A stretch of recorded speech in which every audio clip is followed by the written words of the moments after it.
Good evening. I want to welcome everyone to the December 13th, 2022 Kent City Council meeting. If you would all please rise and join me in the flag salute. I pledge allegiance to the flag of the United States of America and to the republic for which it stands, one nation, under God, indivisible, with liberty and justice for all.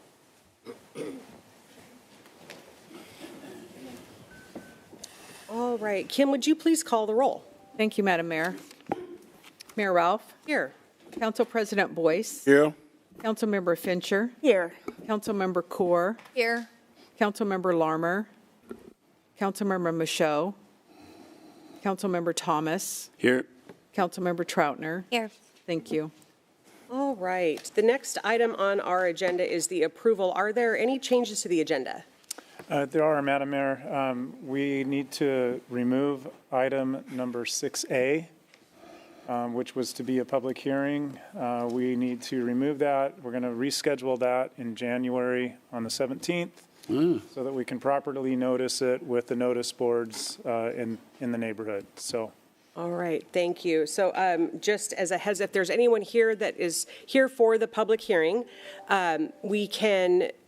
you're more than welcome to provide comment tonight under public comment, or you can come back on the 17th. I apologize for the inconvenience. We have some noticing requirements that still need to be met, but you're absolutely welcome to provide comment under public comment. Is the letter going to go out? We will, yeah, we'll send out a new postcard, a new letter. There'll be signage put up in the neighborhood. All of those requirements will be met. So completely up to you if you want to stay and provide that comment now or under the public hearing on the 17th. So public, if we wanted to say something in regards to the wetlands, you can so public comment is in about 3 items down on the agenda, and that would be an absolutely appropriate time to do that. Okay, absolutely. Not necessary. So. All right, so we have that change, and it looks like we've got Councilmember Larmer joining us remotely, so I want to make sure that we add that in. With that, is there a motion to approve the agenda as amended? So move. Second. A motion and a second. All those in favor? Aye. Aye. Opposed? Motion carries. All right, we are going to move into public communications, item number 4 on the agenda, and we are going to start with Employee of the Month. So each month here at the city, employees get together and they nominate one of their peers for really being Kent. So meeting that mission, vision, values, and goals, and exemplifying all the things that we strive for here in the city of Kent. I am really excited tonight when I get the letter about a week before anybody knows, and I get to sign the letter, and I was very excited to be able to present this Employee of the Month. It's Mike Houlihan. I know that Bill wants to come up and say a few things. I'm going to start really quick with just saying Mike is the guy that takes care of things in Kent. I think that's the best way to say. So our solid waste crew, he does amazing work every single day with a smile on his face, keeping our city clean. And even when I think it's got to be pretty discouraging, I know that every time I see him, he's on it. I can send him an email and he sends back, got it, it's been taken care of, and always a smile. I am beyond grateful, and I think that Mike is the employee here at the City of Kent that everybody loves but didn't know who he was. So now you can put a face and a name with that, and Bill, I'm going to have you come up and say a few words, please. All right. Thank you, Madam Mayor, council members, and members of the audience. It takes a special person to come to work every day and to be able to motivate his crew to go out and pick up litter off our streets. You know, I heard it said last week during the Public Works Committee meeting that, a crew could come in and repair a water line, or they'll come in and repave a road, or they'll put up a new sign and not have to worry about it for several years. His crew has to come out and clean up an area knowing in the back of their head they could be back next week to do the same thing. That Mike is able to motivate his team each and every day in that. He has an energy and a can-do attitude So that enables him to motivate his crew, and they just love him. They really do. You know, with the addition of a 2-person strike team that we added last January, he was able to get his team to double the output of a performance and removal of trash off our streets. And, you know, he navigates hundreds of service requests a month, you know, for picking up litter or recover over graffiti. And clearly, in my opinion, that's the most in any department in the city other than the police, truly. He does this with pride and integrity. For 9 years now, he's come to work every day with a smile on his face, and he's always got something to say or to talk about, and it's always in a positive manner. And so I'm proud and thankful to have Mike on my team and as a great asset to the city. So he's most deserving of the December Employee of the Month award. So thank you, Mike.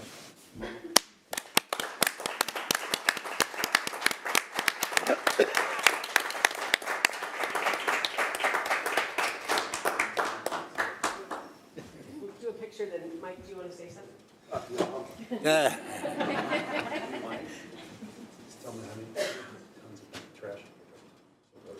Oh, so far this year, there, sorry. So far this year, we've picked up, it was 276 tons, I think, when we adjusted. Yeah, 276 tons that we've picked up so far this year. That was as of last week, I believe. Wow. It was a lot there, yes, sir. We're gonna have to come in a little light, guys, please. And 1, 2, 3. There you go. Thanks, guys. Good job, Mike. Good job.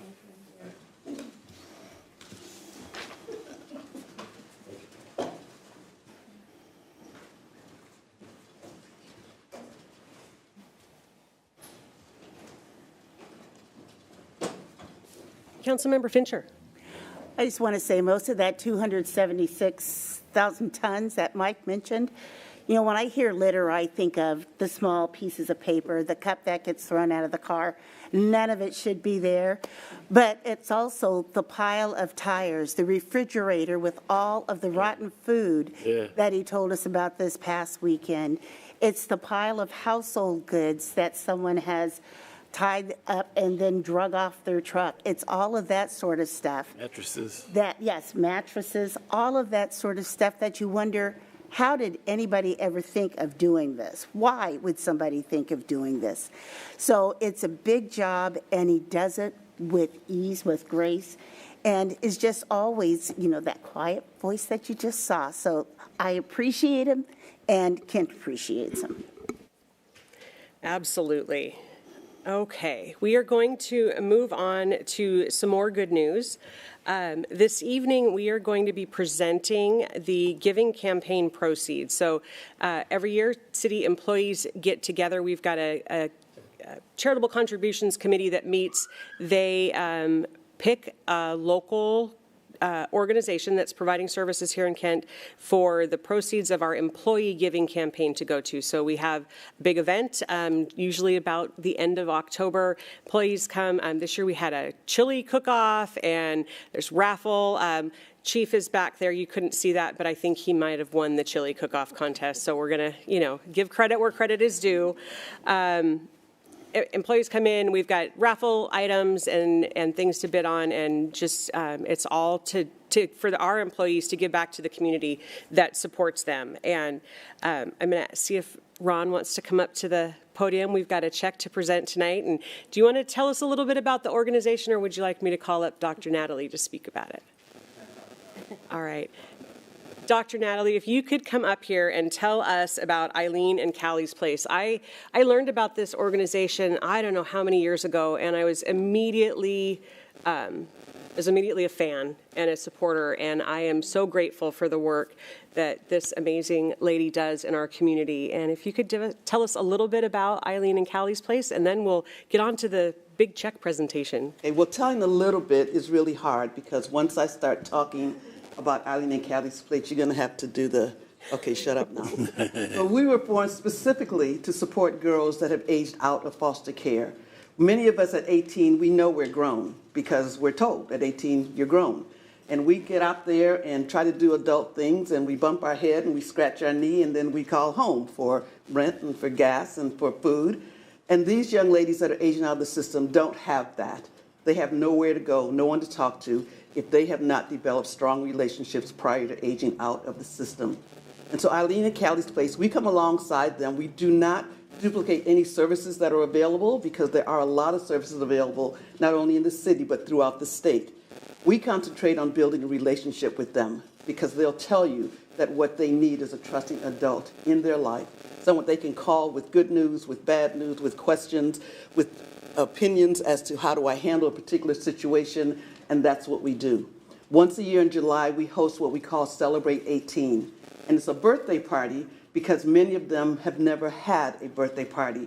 But it's not just cake and ice cream. We bring in clothes, shoes, professional hairdressers, manicurists, estheticians. There's rooms full of gifts that the community provides. And then we end with a catered dinner to let them know that they're not forgotten, that they are loved, that they are cared for, and that they are special. And that's what Eileen and Callie's Place is all about. Amazing, the work that Eileen and Callie's Place does in helping those girls have a successful future. I have learned so many things about when you turn 18, sometimes it's halfway through your senior year. Sometimes it's before your senior year, and those supports they evaporate. And so, driver's licenses and what should I do with my life, all of those things, and the supports that are provided. I am not aware of another organization that does the work that you do, and I am grateful that you are supporting Thank you. the kids in Kent and in South County. I appreciate the support that I've received from the very beginning from the community and the businesses that have stepped up to be a part of what it is we're doing. Yeah. All right, Ron, let's do the big check. The members of our committee want to come up and. Come on up. Do not let my wife see your boots. I swear to God, she would do. Take them off your feet. I don't think so. We have to get the light. She would love those.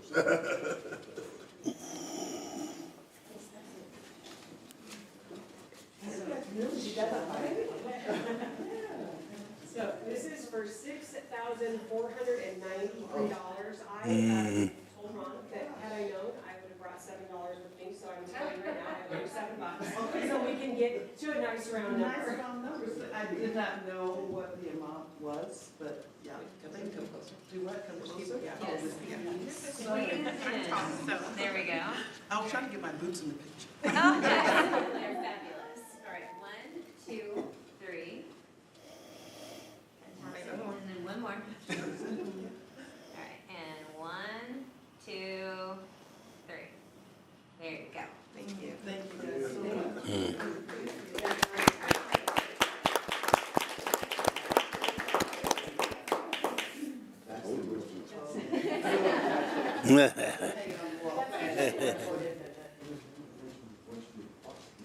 Yes. Okay, well, I did bring information packets so that Yeah. you know what it is. Thank you very much. Thank you.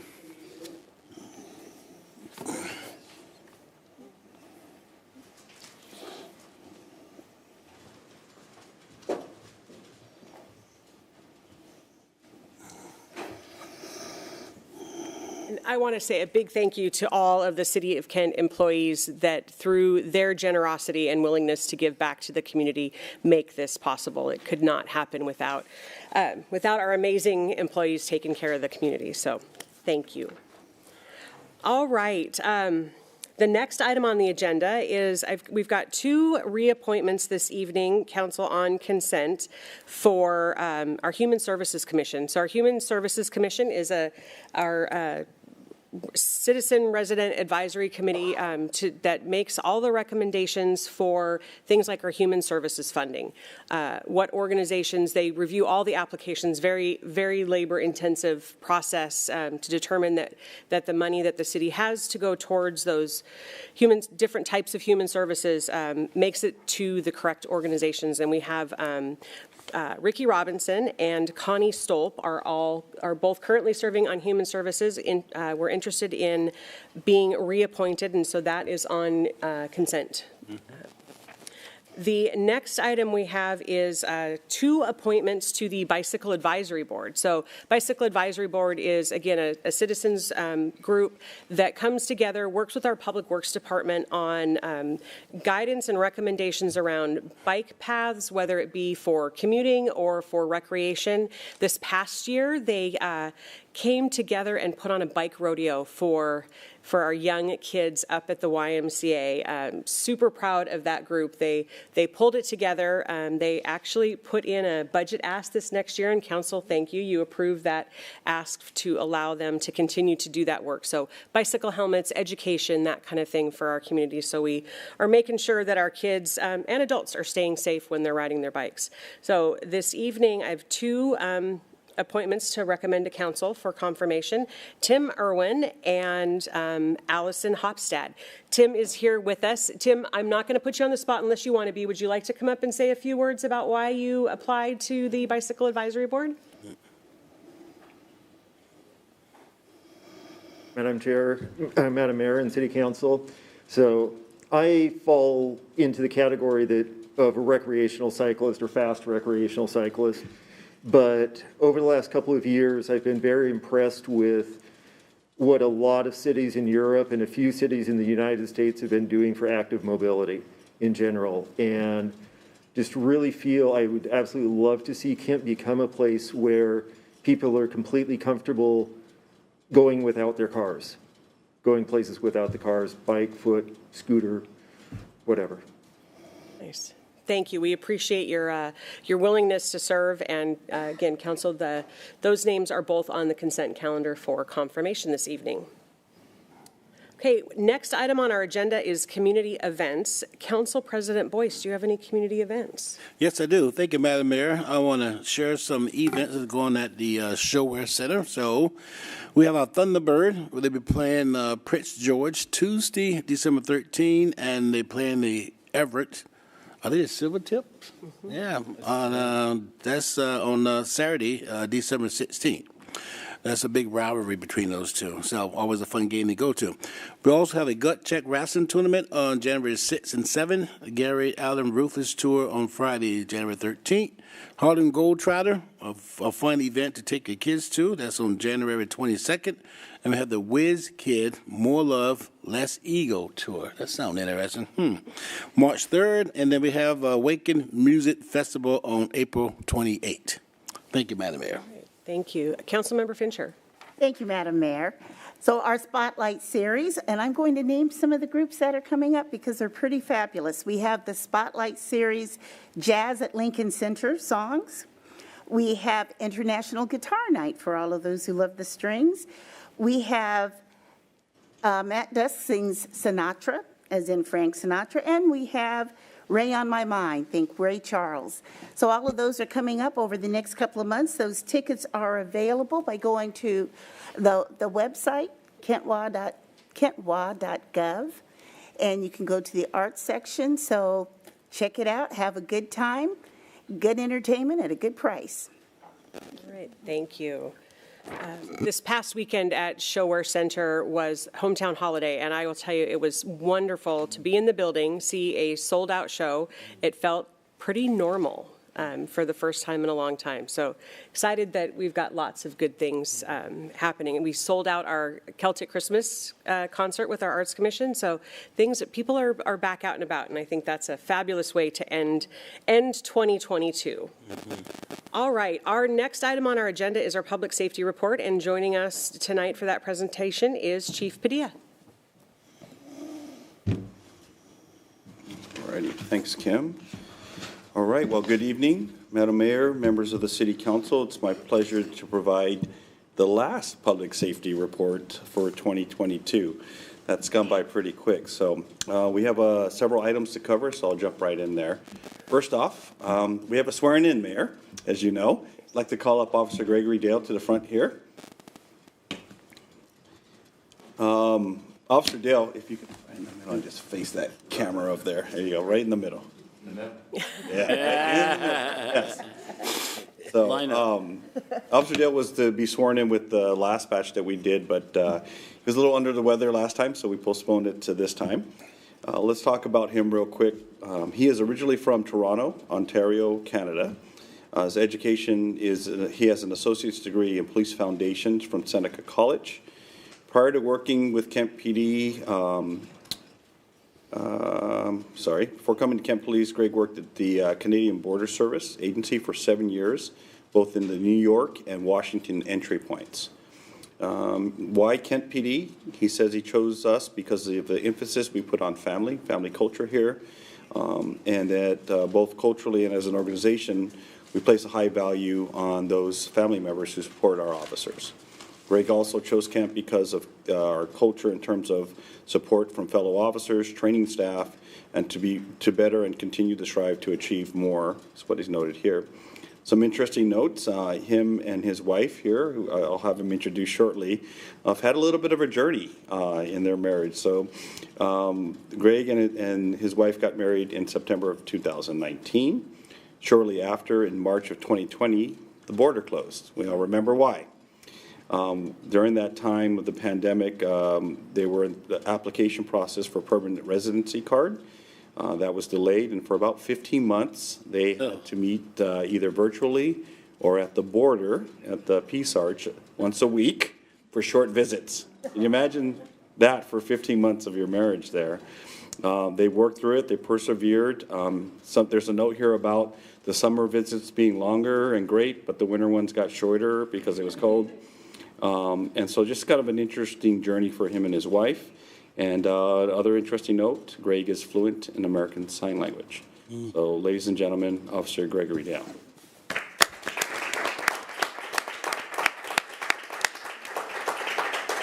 Mayor, if you could do the honors, please.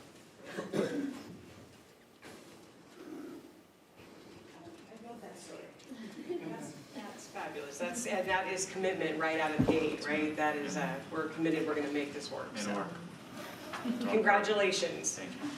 If you could raise your right hand and repeat after me. I state your name. I state your name.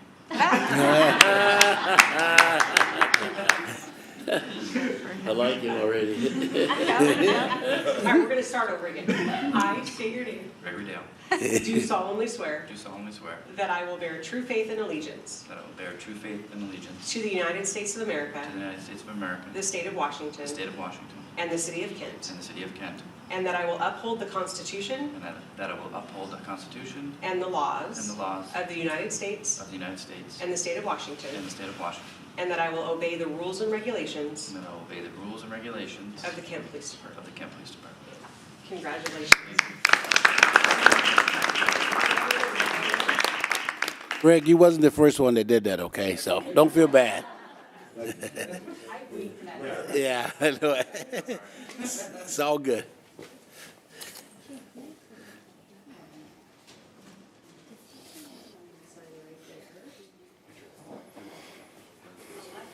Yeah. I could tell by his taser.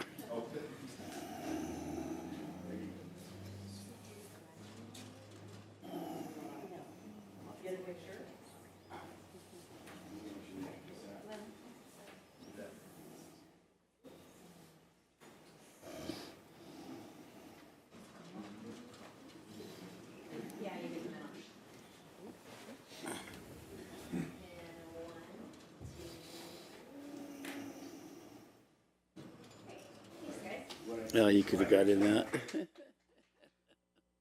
Go ahead. Either way. So that obviously is my wife, Sam. We've been married for 3 years now, together for about 7. Without her support and assistance, I wouldn't be here today. She pushed me to chase, I guess, my dream of becoming a police officer, and here we are. So I have her to thank. Congratulations.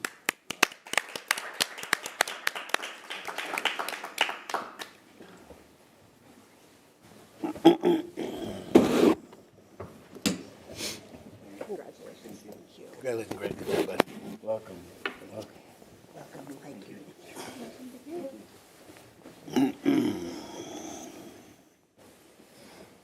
All righty. Next up, I just wanted to make the public aware of some recent promotions that we had in the department. We did blast this out via social media, and we had a very nice ceremony here on December 1st.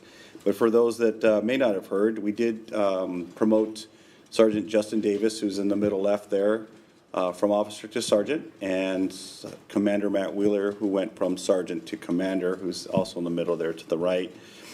As you recall, we delayed several promotions this year for months because we just had staffing issues, and I didn't want to pull from the lower ranks to fill the upper ranks, and so we just, like everyone else, we just did what we needed to do. Fortunately, we are in a good space with our hiring. I'll talk more about that later. And we were able to make these promotions and move the department forward. Both these men are veteran officers, have served in several units over the years, and have a sincere heart and actually a demonstrated practice of serving their community with compassion. So specifically, Matt Wheeler most recently was our training unit sergeant, and Sergeant Davis was part of the huge hiring process as our lead background investigator for new hires. So both of them have a good track record and history, and we're excited about adding them to the leadership team. So with that, we congratulate them. All right, transitioning, kind of a hard transition. I did want to talk about where we are with our shootings and our shots fired data for the year. The final numbers are still to be tallied. We have not received and would not typically receive the Q4 report from King County. So that will be coming at a later time. So tonight, the analysis is data up comparing up to Q3 of last year, 2021, to Q3 of this year.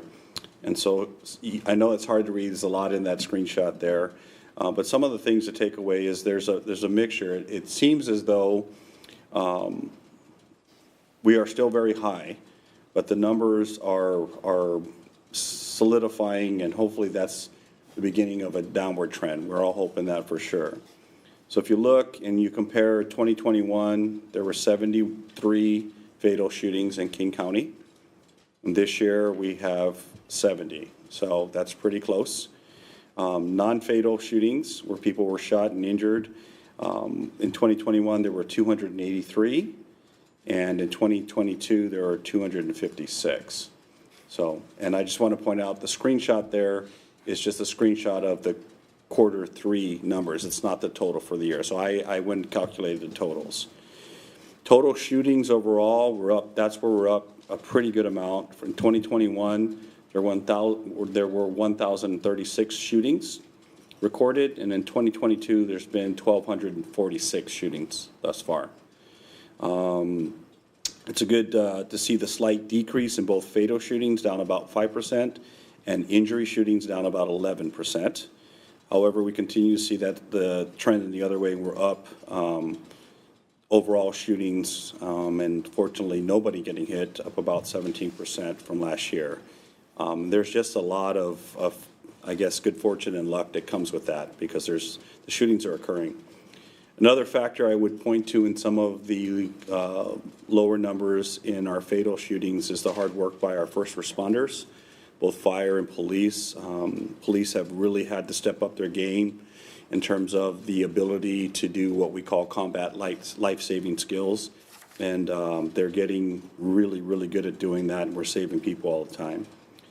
As with the numbers that we've shared in the prior, just want to note that the victim demographics, which I know you can't read on there, continue to on the historic trend that it has been for several years, and that BIPOC community members are disproportionately victimized or victims of shootings. The other demographic that goes with that is the offender demographics also mirror that trend. So it's both, it's a situation of both. So I'll pause there if there's, I'm going to talk about the Kent stats here shortly, but are there any questions at that point, Madam Mayor? I don't see any. Okay. So that's the regional view. It's a little bit of a mixed bag. Numbers are still really high. So here's Kent. Kent shot fired numbers. We mirror the regional trend. Unfortunately, our data accounts for everything up until December 5th of this year. So some of those numbers have changed. I can confirm we have had one more shooting since this report was put together, so we're at 168 today. Fatal shootings in 2021 for Kent were 11. Fatal shootings so far this year are 8, so slightly down. Non-fatal shootings with injuries, 2021 numbers were 46, and in 2022 we had 41 so far. And then total shootings, like I said, we're up one from last year from 167 to 168, and let's hope none for the rest of the year, but we're there. So you can see that we remain historically high. If you, that chart there goes back to 2017. But if you start looking all the way through that, our numbers are significantly higher and have now for the second year in a row remain high. Okay. Questions there? All right. Co-responder crisis response team. Wanted to give the council an update on that. I will be very upfront, and we had hoped to have the team up and running by now, and that did not happen. We've got quite the education on how much demand there is for mental health counselors in the field and how little the ability to find them, or how successful we are in finding them. But I do have good news. We are in the final contract negotiations with the Puget Sound Regional Fire Authority, and we hope to sign a deal that will come before the council for final approval on January 17th. We transitioned from the original notion or concept that we would host our own and develop our own team here. When we found out we had an opportunity to partner with the Regional Fire Authority, who was already standing up a team and could commit resources and then give us economy of scale in terms of costs, we jumped at it. And so we think it's going to be a great partnership, like many of the partnerships we have with fire already. What this will result in, just remembering we are still going to have dedicated resources to Kent. What the operation looks like is a 7-day-a-week coverage, working swing shift hours, so they cover into the evening and weekends. We will have a dedicated nurse and mental health counselor assigned to Kent during that time. And then we'll have backup units in nearby regions to back up if there is more demand. This will give us an opportunity for our officers to have a referral process. Right now, all of our mental health providers, if it's after hours and an officer needs to put someone in contact, it's very difficult after hours. We'll have a referral process around the clock. And we'll have proactive patrol by a team, which means our nurse and counselor, when they have time in between calls, will go out and do interventions in our high need areas on their own. And so that means calls never even make it to 911. They don't go and they don't draw resources from police and fire. So we're very much looking forward to that. And then lastly, we will have a real good say with weekly team meetings where our supervisor, currently Andy Kelso, will strategize and prioritize the high need areas for Kent so that we're dedicating those limited resources where they need to go and will have the most impact. So very excited, much delayed, we own that, but soon to be here, January. Good news. And then want to finish strong on the positive news here. I think last public safety report, we had somewhere in the ballpark of 3 or 4 openings. I don't recall that well, but I know we had some. Today we have in essence filled all of our vacancies. And there's a little caveat there. We did have one of our student officers not make the probationary process last week, and we already have several candidates in the final phases of the background to competing for that spot. We are literally in a place right now within civil service rules able to be very, very picky because we have one spot and about 10 people that want that spot. Excellent. So it's a big flip. All the credit in the world to my recruiting and hiring team. I mentioned them last time. This is definitely anomaly right now in the workforce for law enforcement. I'm very proud of that. And so we are fully staffed, and we are now working to train all the new officers, and so they'll be operational sometime later this year. So good news on that. And then last, just a wishing of happy holidays on behalf of the women and men that work for the Kent Police Department. We want to tell our community happy holidays and have a joyful new year. I do have to also put out there, please drink responsibility and take note of our wonderful winter driving conditions, because we love engaging with our community. We'd just rather not meet you at a collision, if that's okay with you guys. So happy holidays, and with that, Mayor, I'll take any questions. Thank you, Chief. Congratulations on the hiring status. At this time last year, I think the picture was a whole lot more bleak, and we were facing record open positions like all of the agencies anywhere in the state of Washington, and we have once again shown that Kent has it figured out, so thank you for that. Any questions for the chief? All right. Thank you. Thank you. Okay. We are going to move on in the agenda to reports. It's an opportunity for everyone sitting up here on the dais to talk a little bit about the work that happens outside of the formal council and committee meetings. I am very grateful for the members of our city council and their commitment to making sure that Kent's voice is heard at the regional table. As you can imagine, if you're not a part of those conversations, decisions are made for you instead of with you. And very grateful for the variety of places that, as a group, we are able to serve the city of Kent. I have a couple of business items and then a couple of fun things before I turn it over for additional reports. So, Transportation Policy Board, I chair that group, Regional Transportation Board. We are continuing to work through our regional transportation plan and received updates on some of the climate work that's being done, the equity work, and safety. So looking at putting a convening together of experts in transportation safety next year for all of the cities in that four-county area to come together and strategize on what does it look like to have a safer road system. I serve on South County Area Transportation Board. We had a meeting today really just talking about our legislative agenda, and it's centering around the work that the legislature did last session in the transportation package and making sure that South County projects are prioritized as that funding is allocated. So that's the focus there. Serve as the vice chair of SKIP, South King Housing and Homelessness Partnership. Just as a heads up, council, many of you know Angela, our executive manager, is stepping down at the end of this year. We did interviews today of the top 2 candidates and hoping to have an announcement there for the new executive manager before the end of the year. So two really great candidates today. I think however that goes, it's going to be a good decision for the organization. Finally, on the regional front, on last Wednesday, I'm honored to say I was appointed to the HopeLink board. So HopeLink is a social services organization that predominantly provides services to the east side, but the Kent connection is they provide transportation services, and their transportation hub is located here in the Kent Valley. So they provide DART, neighborhood shuttles, so our Kent Shopper Shuttle. They provide Medicaid transportation, community vans, veterans transportation.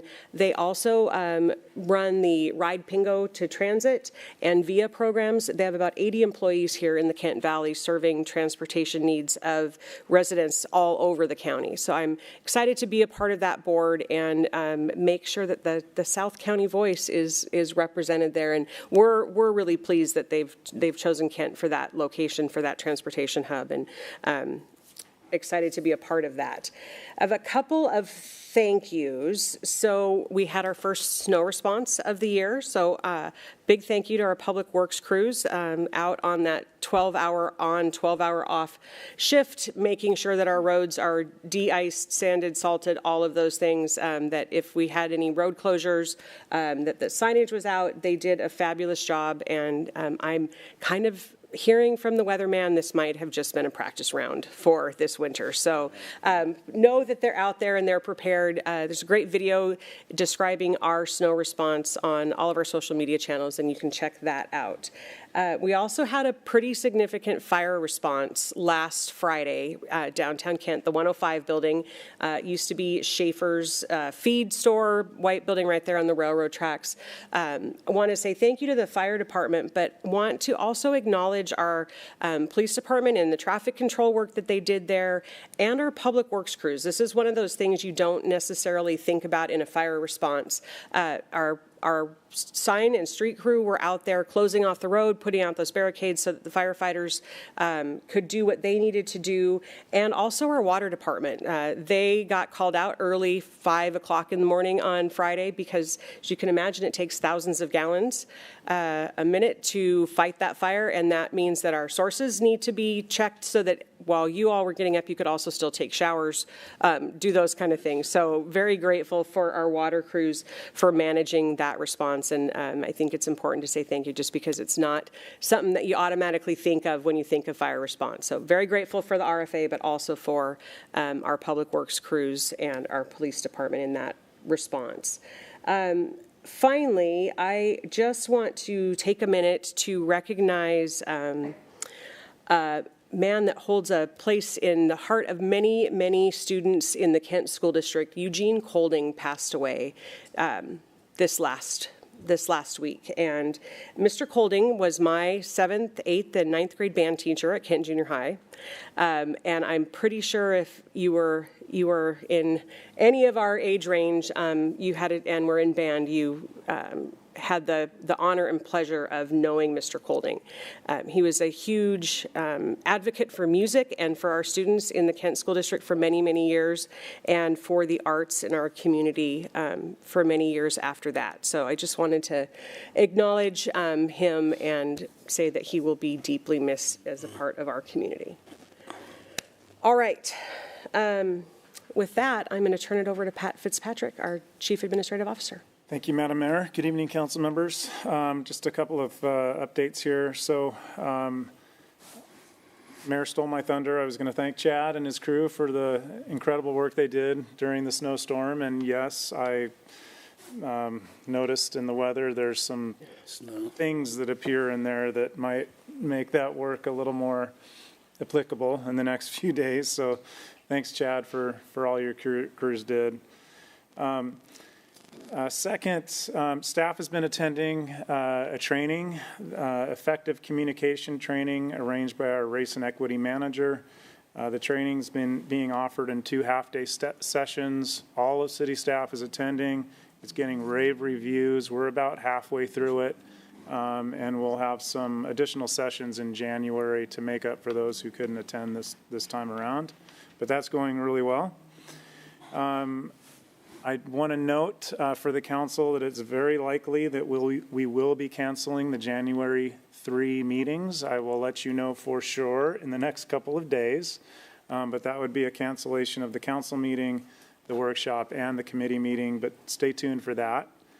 And then I just want to wish you all, we're moving headlong into the holiday season, and I want to wish you all a happy holidays. And you all put in a tremendous amount of work throughout this year, and man, has it been challenging the past couple of years. And you all have done so much work here on this council and in the other committees you represent.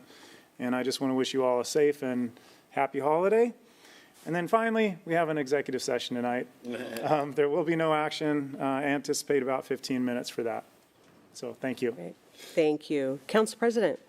Thank you, Madam Mayor. We had a phenomenal presentation by a group of students from Auburn High School, Riverside might have been. They call the Lost Urban Creeks, is what they worked on. We had Hannah Parks, Emmanuel Chavez, Dylan, and Cole Dozer. They was twins. And really, they did an outstanding job. Really, they call Unleash the Brilliance.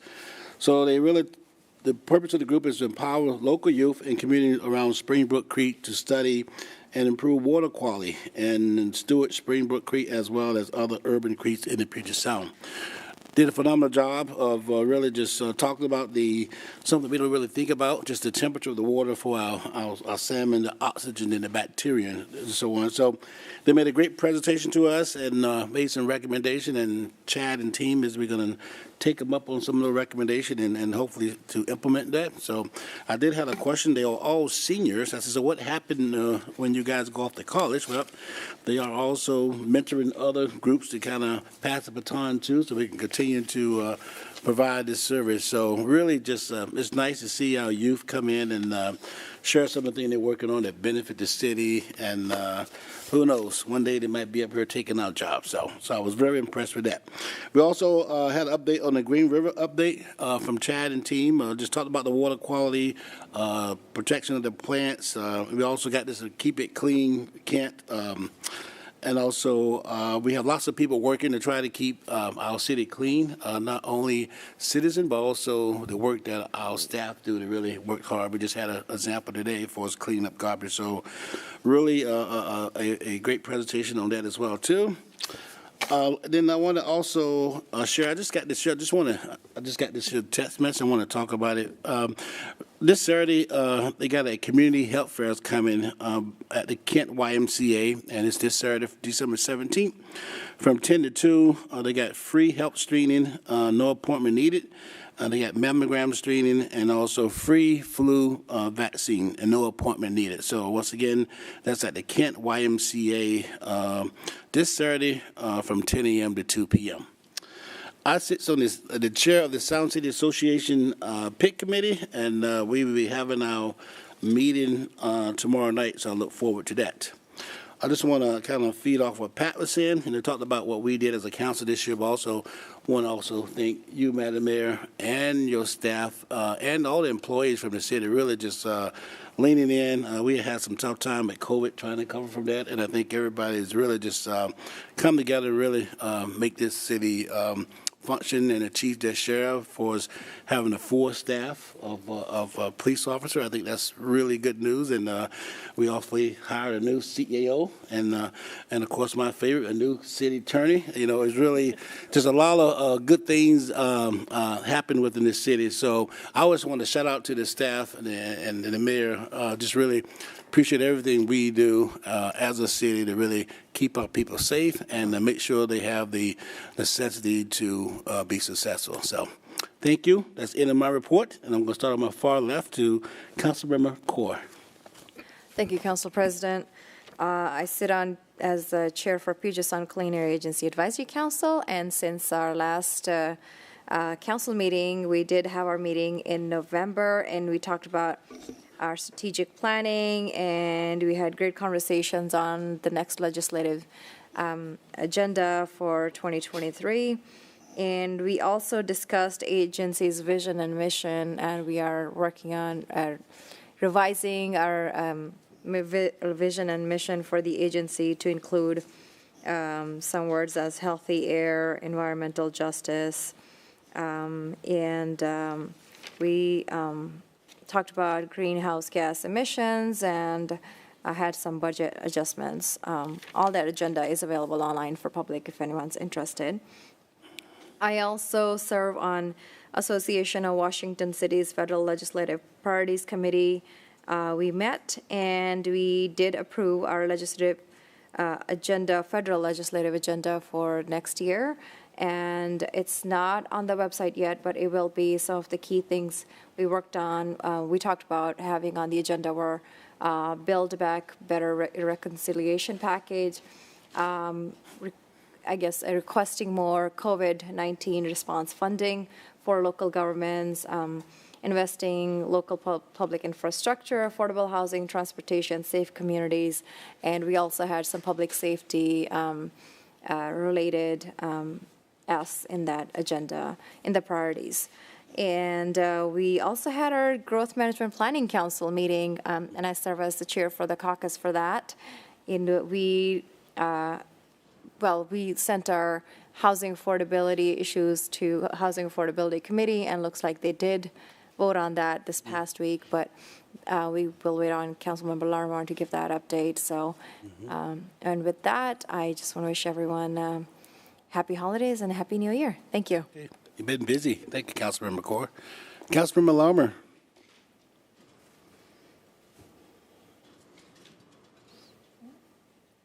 Councilmember Larmer, you want to share anything?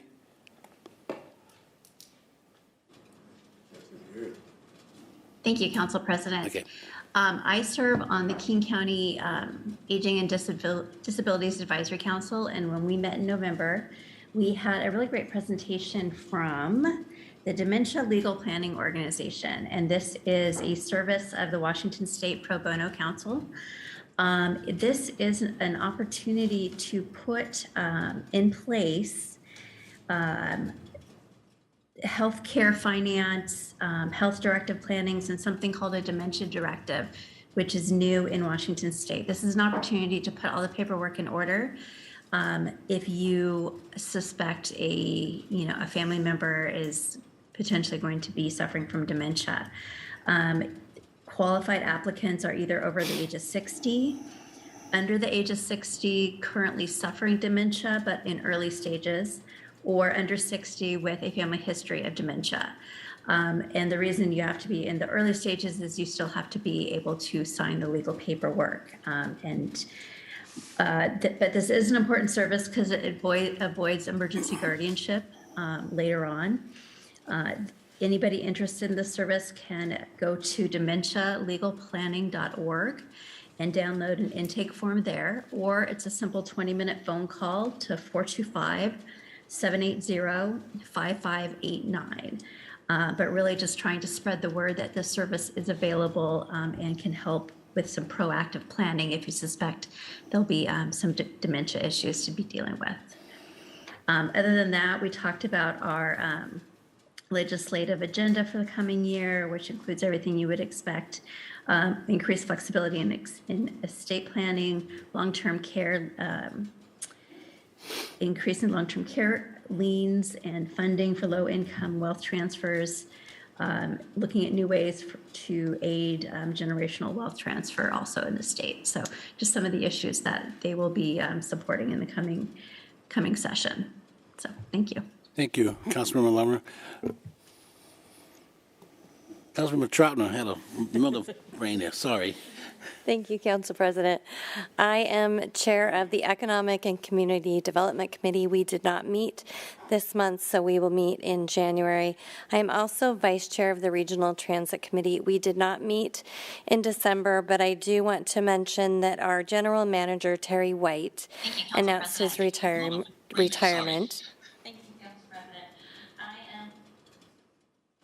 He has served the organization for over 35 years, and so I just want to wish him well in his retirement. The Metro Deputy General Manager, Michelle Allison, will be leading us as we move forward. Thank you, Council President. Thank you, Councilmember Troutner. Councilmember Thomas? Thank you, Council President. Excuse me. That's one reason I actually missed the meeting. So I serve on the Puget Sound Regional Fire Authority along with Council President Boyce and Councilmember Troutner, and perhaps they could fill in some of the blanks that I have because I was down with the flu pretty bad. And I don't know if you have anything on the RFA. Pretty quiet. No, it was really no report. So I also serve as chair of the Citizens Advisory Committee with the RFA, and we met last several weeks ago now, and we actually meet again tomorrow night at Station 76, which is on the West Valley Highway, if you're not familiar with that. We're going to take a tour of all the transportation.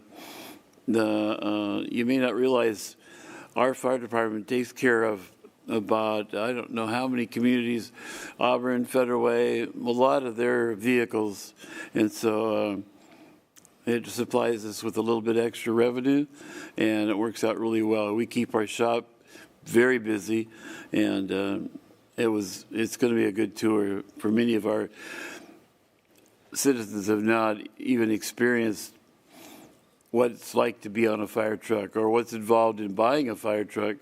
So it'll be really good. So that ends my report, Your Honor. Thank you, sir. Appreciate it. last but not least, Councilmember Fincher. Thank you, Council President. Arts Commission meets tomorrow, and for our last meeting, we welcomed some new commissioners. We also had a great report on the parks planning for Mill Creek Park, and the master plan, and then the public engagement that's gone along with that. Just like with the other parks, they did lots of engagement, talked to lots of people throughout the area. Public Works, the next Public Works meeting will not be until January 9th. So there will not be another meeting until then, so we will not be seeing you next Monday. There was a quiet zone report, and in January, mid-January, we will have a very thorough report so everybody can get caught on that. Especially, I will be inviting Councilmember Higgins to tune in, former Councilmember Higgins to tune into that. We also had a report on the pollinator gardens. The snow and ice report has been mentioned. And then Mike, who is the employee of the month, also gave the litter report. We had, for King Conservation District, which I chair, we had a lot more discussion on our equity strategic planning. And we also had the food systems grant reports. So that was really interesting to hear. And then talked about the elections. As you know, we've been trying to get that moved on to the regular election cycle. That would increase participation, increase the number of both applicants and the number of voters. And then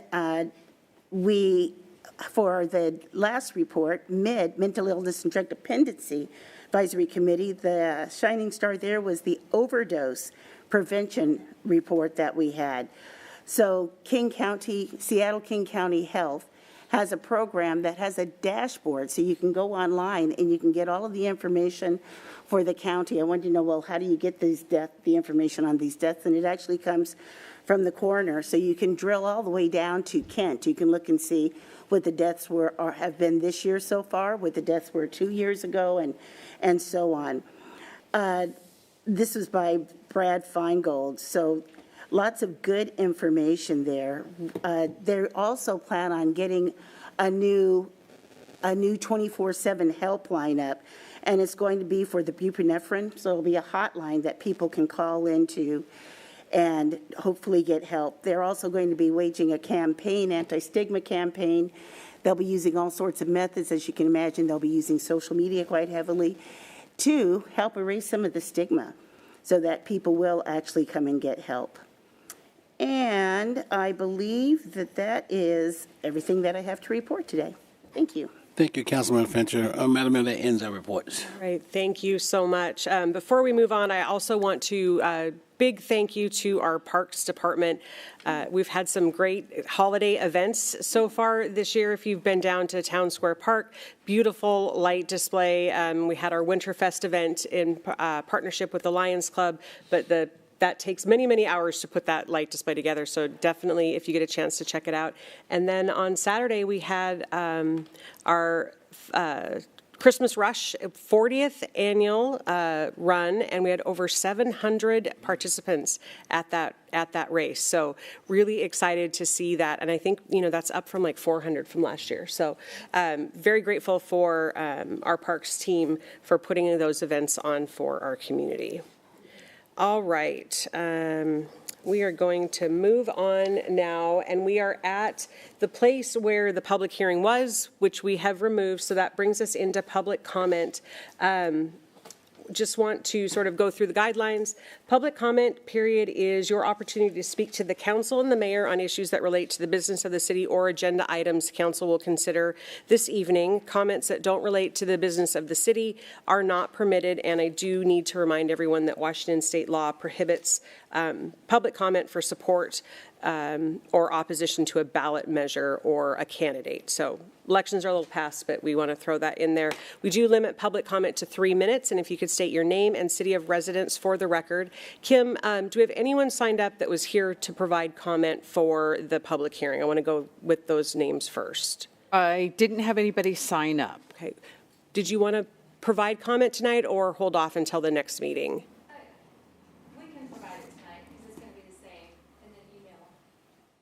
Okay, if you could come up to the podium. And then I'll have you stop by the clerk's desk to sign in on your way out. My name is Laura Kitchen. Legal address is Kent, mailing is Auburn. Obviously, it's the Bridges, so it's a weird neighborhood. So we're here to comment just to make sure that the wetlands stay protected. That's the biggest concern, is we know that a developer is considering purchasing that, which is okay as long as they keep it protected. We don't want those to go into, what was it called, a holding fund, and then they can transfer it to somewhere else. We want it to stay protected. So that is our hope, that the board and the mayor, the council members and the mayor keep our wetlands protected. Okay. That's the end of my comment. Thank you. And so if I could have you sign in, and then Matt Gilbert from our planning department is in the back. He can give you some additional information on that. I do, as a rule, we don't do it exchange during public comment, but because this is a little bit different and we didn't have the staff presentation tonight, there was an erroneous headline in the paper about the city selling that property. That is not the case. It's not a sale, and it will stay protected, and it will stay designated wetlands, whether it's in the city of Kent's ownership, Auburn, or the developer. That the same rules apply. So that's what we're hoping to keep. So again, and Matt can provide you with some more details on that, but it was an unfortunate headline in the paper that I think is worth clarifying. It's not a sale. Sure. The city does not sell critical areas, so that's not what's occurring. So perfect. Thank you. Mm-hmm. Thank you. All right, Kim. Other speakers that are signed up. I just have one other speaker, and it's Perry Slobik. And okay.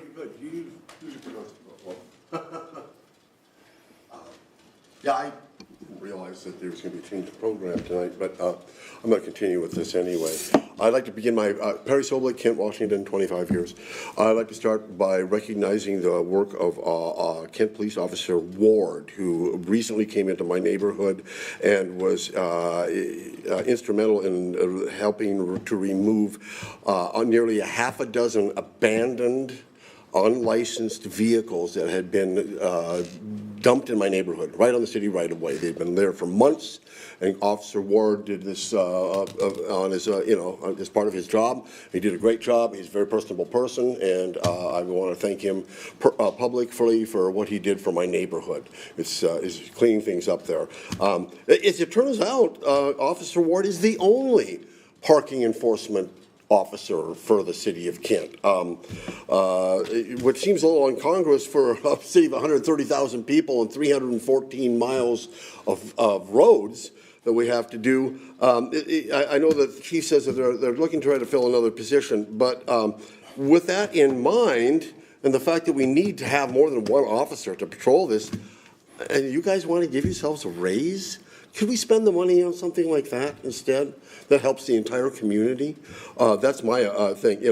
Bill Thomas, our street and vegetation manager, who was here earlier, it says he's fully staffed. He doesn't have a problem with that, but he's going to have troubles paying for costs for materials, et cetera, soon. With the zero-sum budget proposal that's out there right now, where how are some of these areas going to be able to meet their needs for repairs, infrastructure work?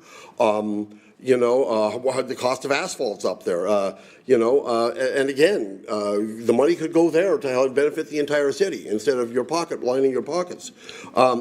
In fact, with a zero-sum proposal, that would suggest to me that nobody who's an employee for the city of Kent is going to get a raise. Right? Because they're going to have the same budget they had last year, okay? But you guys want a raise, okay? I just can't see it at this point where there's a lot of other places that we need to spend some money. I look through here, and about the only guy I think that's of retirement age is probably Les. You all have jobs, probably own your own businesses. Do you need the money, really? I mean, you do get paid for your part-time work as an employee, and it's appreciated. You need to have that. But let's go back to something here on the December 2nd front page of the Kent Reporter, where Councilmember Troutner says, we don't do this because we get paid a lot of money. We do it for our city, quote unquote, on the front page. Do it for your city. You know, if you guys don't need this cash, honestly, you don't have to just keep up with the Joneses. Also, shout out to Councilmembers Core and Larimer for being the ones that realize that the optics for this are really bad right now. And they had enough sense to vote against the idea of a raise for the council members. So I kudos to both of you for that. I appreciate it. That's my comment. Remember, you work for the city. If you could, thank you. Time's up. All right, Kim, do we have any other speakers? We do not. With that, we will move into the consent calendar. We have items A through M? Yeah, S. Wow. Sorry about that. Items A through S. Is there a motion to approve the consent calendar? Yes, Madam Mayor, I'd like to make a motion to approve the consent calendar A through S. Second. A motion and a second. All those in favor? Aye. Opposed? Motion carries. All right. Moving on in our agenda, we do not have anything under other business, but we do have a bid this evening, South 240th Street and Russell Road Transportation Improvement Board Sidewalk Improvements bid. And joining us this evening is our Public Works Director, Chad Buren. Good evening, Mayor, Council. Excited to be here tonight. This project that we've had on the books for a little while, one that we've had envisioned for a long, long time. We're able to leverage some grant dollars through the Transportation Improvement Board, add in some dollars out of our B&O tax to complete the sidewalk on 240th and down Russell Road between what is our operations center, or really the lakes, and what will be our new Meeker Street improvements. So nice to be able to get a sidewalk in. There are a number of not only the park amenities at Hogan Park, but also some lower income housing on Russell Road, and then obviously we have the lakes and additional housing east of the lake. So tying all that together with sidewalks is really exciting for us. And again, we do have 2 different TIB grants on this, along with local money. We've got 9 bids on the project. Low bid is from Active Construction, and we do propose that we go ahead with award. All right. Any questions for Chad? You say 9 bids? 9 bids. That's pretty good, isn't it? Yeah. Wow, impressive. All right. If there are no questions, a motion would be in order. Madam Mayor, I move to award the South 240th Street and Russell Road Transportation Improvement Board Sidewalk Improvements Project to Active Constructions, Inc. in the amount of $1,943,943, and authorize the mayor to sign all necessary documents subject to final terms and conditions acceptable to the city attorney and public works director. Second. I've got a motion and a second. Any discussion? Seeing none, all those in favor, please say aye. Aye. Opposed? Motion carries 6-0. Thank you. All right, that brings us down to item number 11, which is our executive session regarding collective bargaining. We are anticipating about 10 minutes, 15 minutes. So council will adjourn into executive session. We will then reconvene. There will not be any action following this executive session. So with that, we will move into the session.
Welcome back. The council is reconvening from an executive session around collective bargaining. We do not have any further action for this agenda. Before we go, this is the last council meeting of 2022. Council, I want to say thank you to all of you for the work that you have put in and the thoughtful discussion and decisions that have been made on behalf of our city this year.